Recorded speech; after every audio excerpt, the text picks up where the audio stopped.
दोस्तों, आज हम जानेंगे कि माँ पार्वती ने भगवान गणेश की रचना कैसे की और उनकी क्या महिमा है। एक दिन माँ पार्वती ने अपने शरीर के उपटन से एक पुतला बनाया और उसमें प्राण फूंक दिए। इस तरह भगवान गणेश का जन्म हुआ।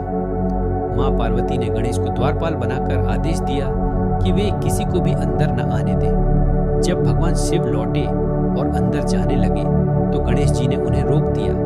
भगवान शिव ने क्रोधित होकर गणेश का सिर काट दिया। यह देखकर माँ पार्वती बहुत दुखी हुई।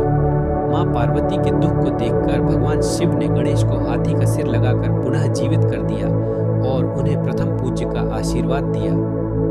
भगवान गणेश विघ्नहर्ता और बुद्धि के देवता माने जाते हैं। किसी भी शुभ कार्य की शुरुआत में सबसे पहले उनकी पूजा की जाती है।